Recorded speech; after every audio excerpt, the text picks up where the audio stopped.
and I'm like, gosh, I can see your fear so clearly. And I'm like, you don't really know.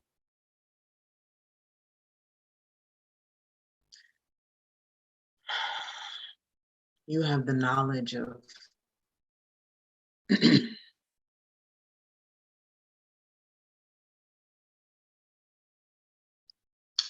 you know how you become fearless? You face death, really. You face the terror, the tremor, the annihilation, the emptiness, the sadness, the grief, the void of death. You face it. How? There's a multitude of ways. One of the ways that I've faced death, and I'll share this one first because I think it's the easiest for most people, is there's an exercise called Deepest Fear Inventory. And when I do Deepest Fear Inventory, it's actually a psychic fear inventory, because there's universal fears like fear of being ostracized, fear of not being loved, right? That most people wrestle with, and that if most people overcame those, they would be just fine. Then there's the fear of, literally the fear of being killed. There's the fear that I know a lot of magical Black men, deep in the recesses of their psyche, they really do, you know, oppressive forces have done a really good job of co-opting the psyche of magical people, period. But the specific nuanced way it's co-opted the Black male psyche of the magical, this whole fear of um, he gonna come get you, he gonna come get you, he gonna come get you, and like the boogeyman gonna come get you. And they not on YouTube telling you this though, but it's there because if they were truly in their kinghood, if they were truly in the full power that I know that they are, that I am, this YouTube video shit, we would be together. We would be doing colossal ass things. We would be gathering y'all. We would be together gathering y'all. Okay. We would be doing supernatural ass things together. The reason that's yet to happen is because motherfuckers with all of their knowledge is still locked behind fear. And they have not faced the deepest, most psychic terror that holds them hostage back here. So psychic fear inventory is how you face death so that you become a force. What does this look like? First of all, it helps tremendously to have somebody to vocalize these things to. Then you make a list. You commit to 30 days of confronting your deepest psychic fears. You write them down, okay? You also want to address the more universal, shallower ones, like fear of being found out, fear of my kids being harmed, fear of my spouse leaving me, fear of not being loved, fear of my deepest fear is, and you got to write it out like this. My deepest fear is I will lose love if I come out of hiding. My deepest fear is if I show all of who I am, somebody's going to come and hurt me. My deepest fear is my deepest psychic fear is,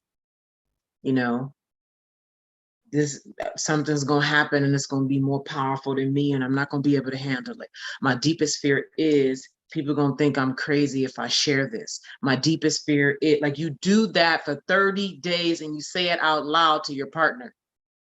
not for them to respond or give you feedback or console you, but just to be a presence who can withstand listening to you verbally share your deepest, most psychic fears. So this is one very, what I see as a very elementary but useful, okay, useful way to face death.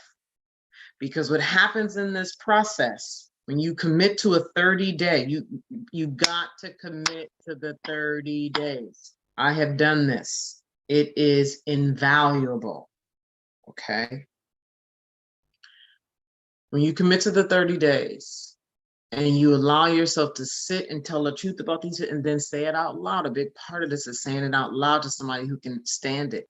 So this just alchemizes and transforms you in multiple ways.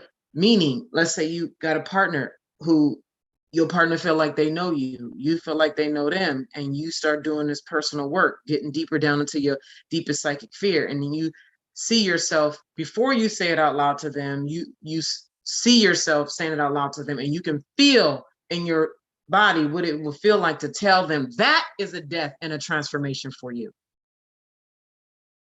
Okay. So that's one way. 30 days.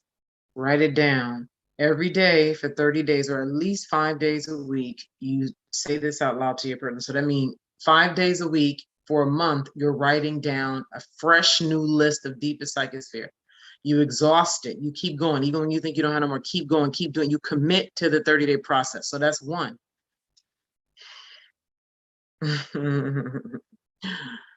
So much is happening.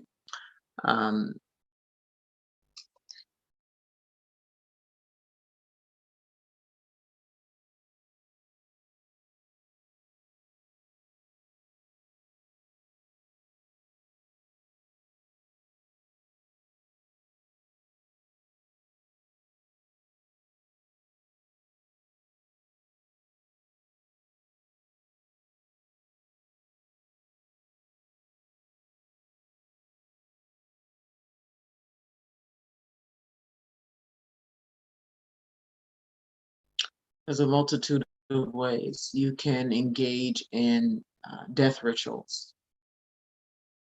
I started engaging in death rituals earlier this year, around the same time that I was doing my 30-day psychic fear inventory. And it's like I got myself all the way to death and I pulled myself back. Like, you face it and you pull yourself. This is a lot more advanced in my experience. And yeah, so I would like to talk about this ritual more, actually. I would like to give it to people who I actually know are advanced. So I'm not going to just give it here on where I am on social media. But you can bring yourself to death's door just to face it. And then pull yourself back. It's I think some people could call this dangerous. So and I guess you can call it dangerous, but listen, the world of transformation can be dangerous. Okay, the world. What the fuck does that even mean? Shit, dangerous meaning what exactly? Like further away from what is normal and familiar and comfortable. What the fuck does that even mean? People, this is what I mean. People's thinking is so limited and fear. Like, all right, so that's another thing you can do. Another thing is simply talking with a master. Talking with a master. That's plain and simple. Another way to face death is simply not running from and being with, in your real life, things that come up that trigger you, that you feel fear around. I mean, like, the opportunity is here.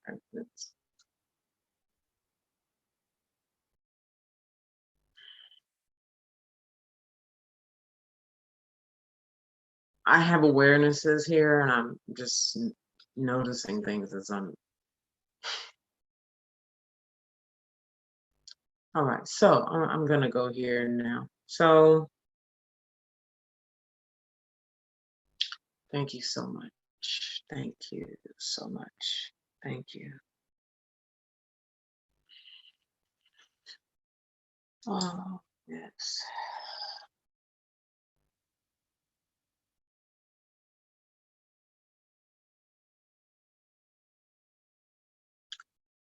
Charles Bukowski. He has another quote, and I'm going to paraphrase it because it's actually, hold on. I want to read it.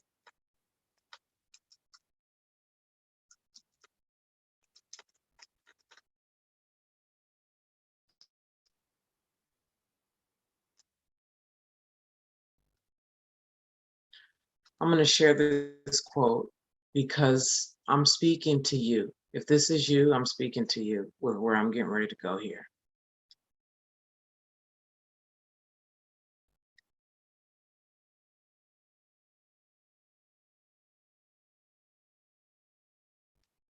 It's actually long, and I'm going to read an abbreviated version.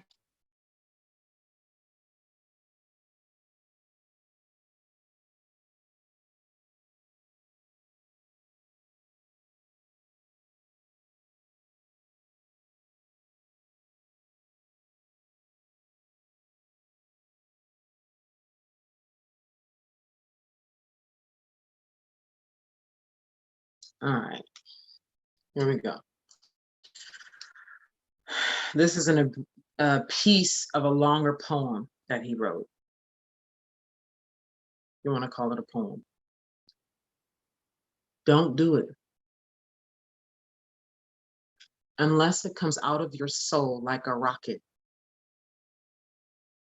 Unless being still would drive you to madness or suicide or murder, don't do it. Unless the sun inside you is burning your gut, don't do it. When it is truly time, and if you have been chosen, it will do it by itself,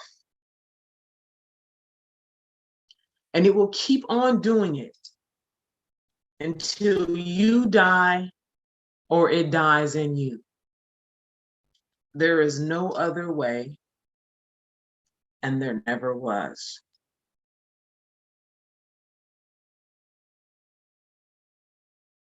For those who that speaks to, precisely, not a little bit, wholly and precisely. What I'm getting ready to share is for you. So December 27th and 28th, I'm hosting a presentation and preview for those of you who are perpetually disturbed, and being still would drive you to madness, suicide, or murder. Being still around the thing that you know you're meant to do in this lifetime. Okay. It's already been driving you to madness. It's already had you unable to sleep. It's already, I got to get it out. I got to get it out, like that. Right. Those of us who live that, we know that. Right. Charles Bukowski wrote this. Go check him out. This man was tapped in. He was a white man. Okay. I want to read that again. Don't do it unless it comes out of your soul like a rocket, unless being still would drive you to madness or suicide or murder. Don't do it. Unless the sun inside you is burning your gut, don't do it. When it is truly time, and if you have been chosen, it will do it by itself. And it will keep on doing it until you die or it dies in you. How many people do you know who has this as their lived reality?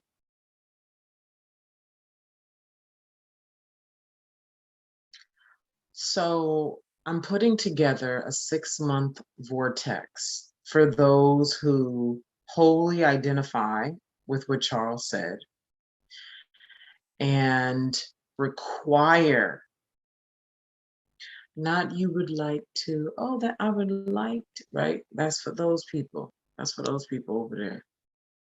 Those I would like to people. Oh, that would be nice. Oh,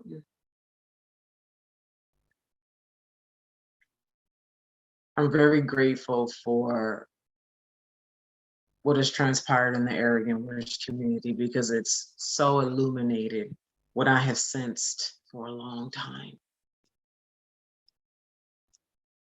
And what being truly chosen looks and feels like. Versus ego and wanting to feel important and needing to be right and needing to be, this thing is of a whole other non-human volition. And for those of you who know, who you did, the thing that you was born for won't let you sleep. It won't let you date any particular man or woman. It won't let you do certain things that um, a carnal human, a straight up driven by carnal desires would do. It just doesn't let you say yes to things that, you know, normal people would say yes to. It doesn't, it sees the world very differently. And what a lot of people will call strange and weird. And yet to you, it's just so normal and right.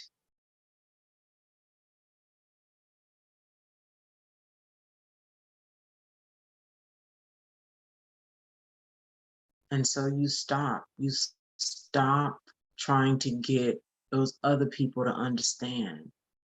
You stop explaining. You stop waiting for them to see you or understand. You realize that they're literally incapable, literally, like their sight is just not designed like that. It's just not designed like that.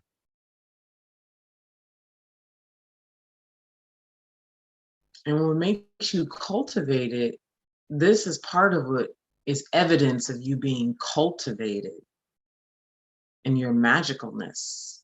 Because when I was less cultivated in my magicalness, I was still looking for people to see me. Don't you see? Validate, like confirm, like I need you to see me. I need you to understand me. That's evidence of being lower in cultivation. It's not a problem. That doesn't mean you're bad or it's not, it's just part of the process.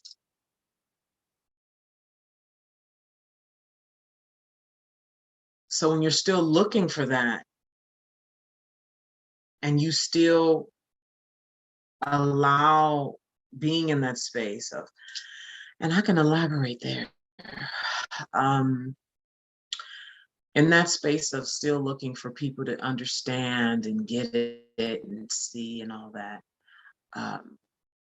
you're still looking for numbers, like social vanity metrics online, like, oh, I'm not getting views. Oh, I'm people are not, you know, and you're looking over at that other girl who's like IG spiritual, and you know what I mean, right? Who's getting like all these likes and all, and you like, she don't even got it like that. How is she getting all these likes? And right, you still, because what that is that's evidence that you're still unwilling to admit the distinctness, the fine distinctness of what you're here to do. You're among the few, but at lower levels of cultivation, you're still in that place of being unwilling to accept that. This is why I'm saying I'm dealing with those who are at advanced levels, meaning you're beyond that, okay? And I went through that. Well, I didn't go through the, well, I did expect higher numbers. I'm like, how are people not like, this is the itness. And also I wasn't in full power. Like, there was still a part of me that was still gripping with this fear of being killed thing. This fear of being killed thing is, so I'm going to get to the erotic, I think, the eroticness of death. Today has been much more chaotic than I expected, but it's also been perfect too. So coming back around, so that's more evidence of being less cultivated. So for those who are beyond that, beyond looking for vanity metrics, beyond still looking for people to see you and validate you, okay. And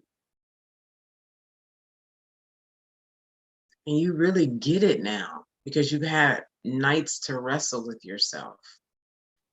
You've had enough triggers that you've transformed. You've had enough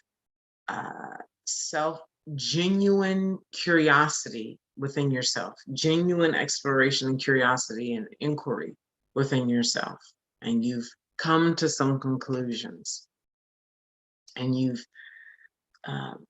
watched yourself be gripped by fear for years. You've watched how that's played out and how you have been the sole power source and the ways you've witnessed the different ways you give your power away. Like, this is a evidence of a maturation, right? Nobody else knows but you, or maybe somebody else you've told, but these are signs of maturation in your magicalness, and signs that you are more advanced than someone who's like, yeah, I'm new to this journey, and look, that kind of stuff.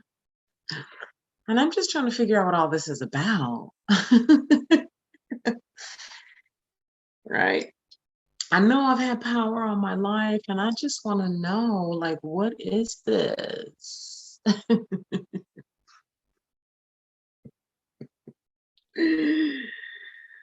Oh, people call me a witch, and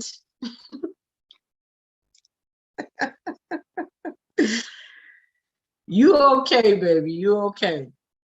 But see, it's just real respect and acknowledgement of your levels. There's a lot of delusion. This has been good for me to witness, because I didn't even realize how much delusion is out here. So I'm gonna continue to talk about the superfine who I just mentioned, and still I'm also talking to advancing witches and other supernatural folk, okay? Because just because you're a witch doesn't mean you're a master, okay? The part of why it hasn't been respected is because I had yet to respect it in me. So, excuse me, as I respect it in me, that is reflected in my engagement with people, the way they reflect back to me, and you as well. And we're doing new things over here. There's, yeah.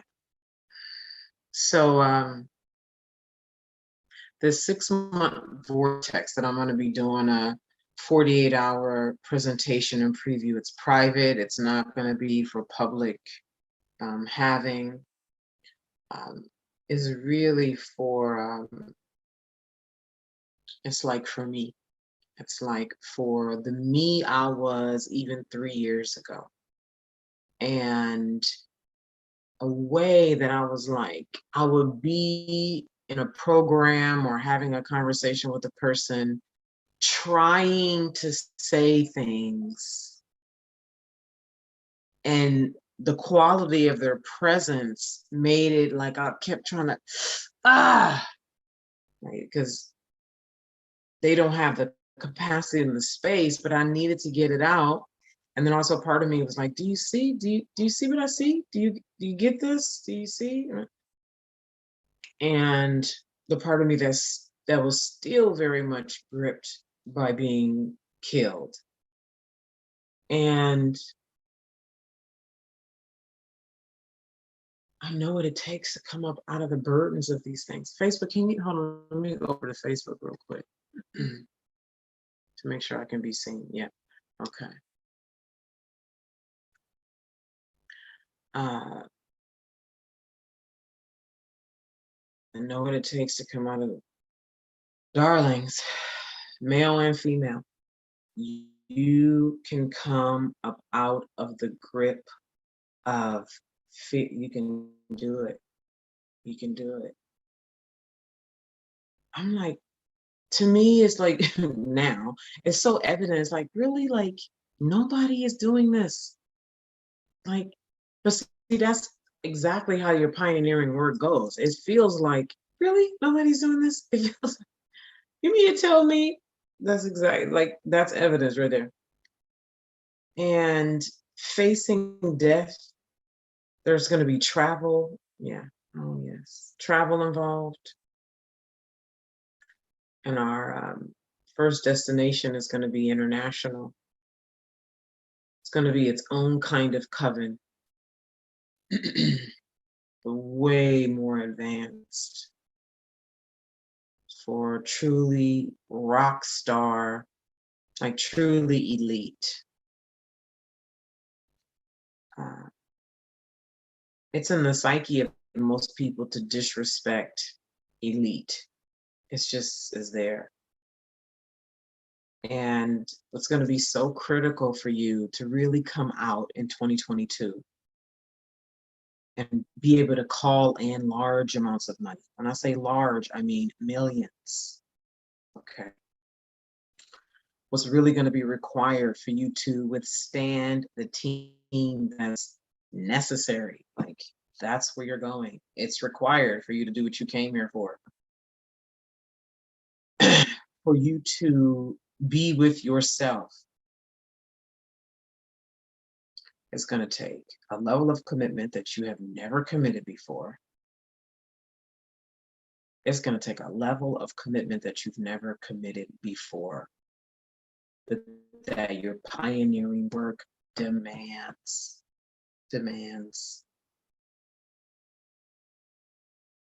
It's going to take being around people who truly believe in what you're doing. Who believes in what you're doing right now? Like, your true pioneering work. Who believes in that? Like, one of the master trainings is that we don't use the word need. We absolutely require that our work is believed in. If you constantly are feeling like you're doing something that nobody believes, like, and this is on the back of your head, nobody believes in me, nobody believes in this, nobody, regardless of what kind of action you take, action, out here trying to market and action and get a team and all this. So when you're surrounded by people who are like the Charles Bukowski quote I shared, so it's required of me, right? There's been a level of respect, inner respect, that's been required of me, of reverence. There's been a whole new level of reverence and a death to the master Naima that I have been. Oh my God, it's taken so much to get here. That's why I know what it takes for you. I know what it takes. Like,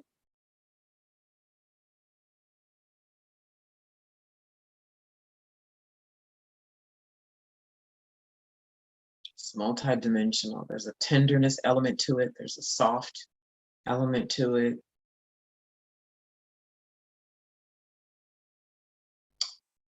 And so YouTube, holla at me. I see folks here on YouTube. Facebook, my screen is not open to Facebook, but I'll get over there in a minute. How do you feel about what I'm sharing? The Charles Bukowski piece that I read, is that you? Let me know yes or no. If it's no, that's fine. Remember I talked about the onion?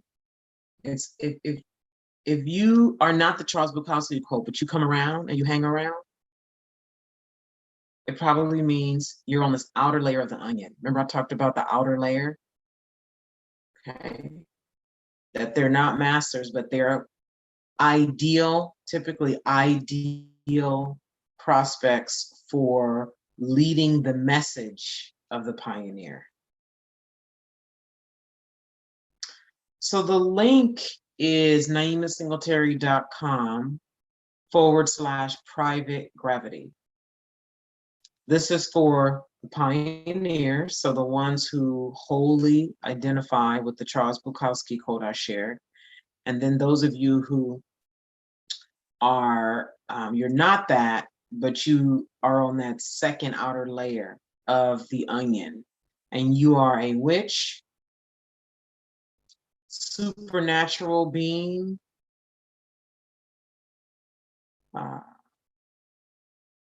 you're an alchemist, wizard,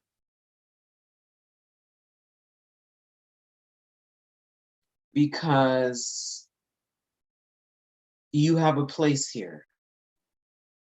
You have a place here in being a leading voice, a global leading voice.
I believe in violence.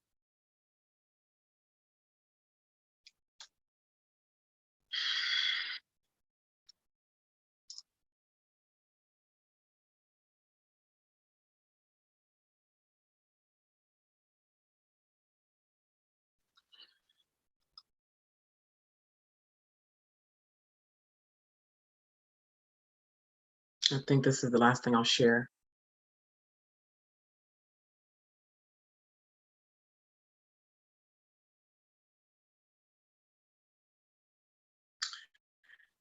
When you're out of position, and this is for everybody who considers themselves spiritual,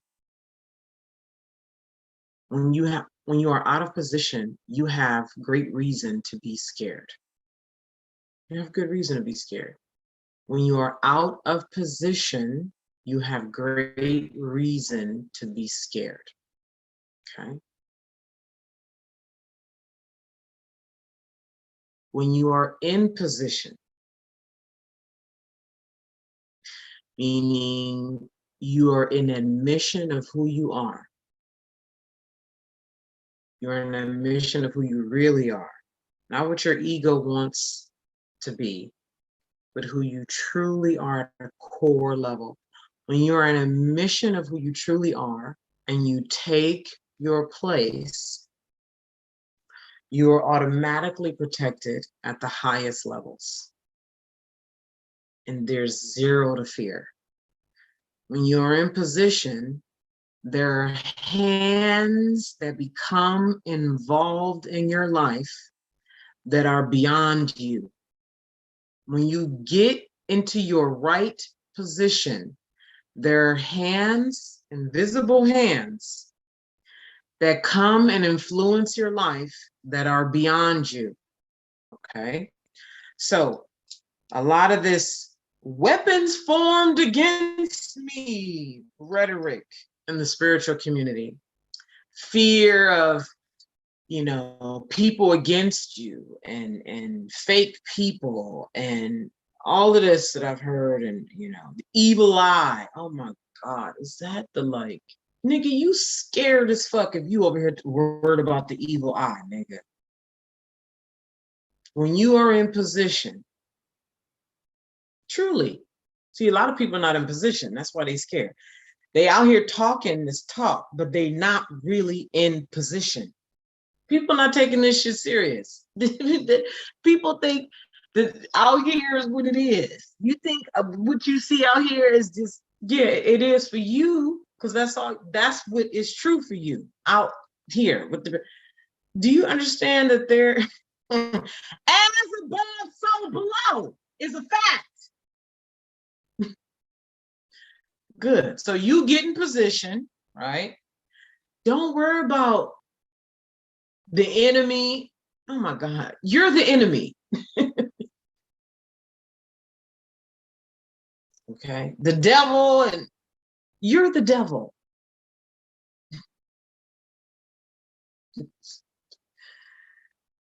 Listen, NaimaSingletary.com/private gravity.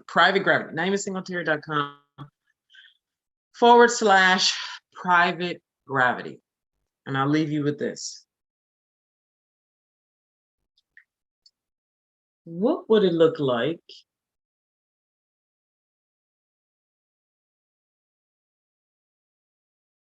number one, with you no fear?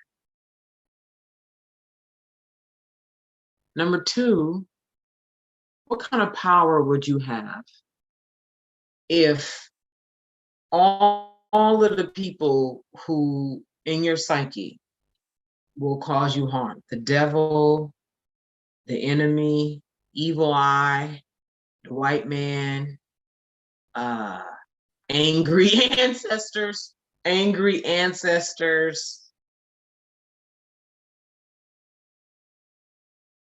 what would your power look like? How would you feel if all of those people that I just mentioned were you?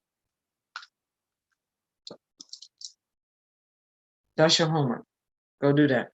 If all of those people were you, you are the evil white man. You are angry ancestors who's coming back to haunt you. You are the enemy. You are the evil eye. You are all that. That's your homework. Take that. Sit down with it. Go get in the mirror. I am the evil eye. I am Satan. I am the devil. I am the evil white man. What would your power be like if you viscerally took that on?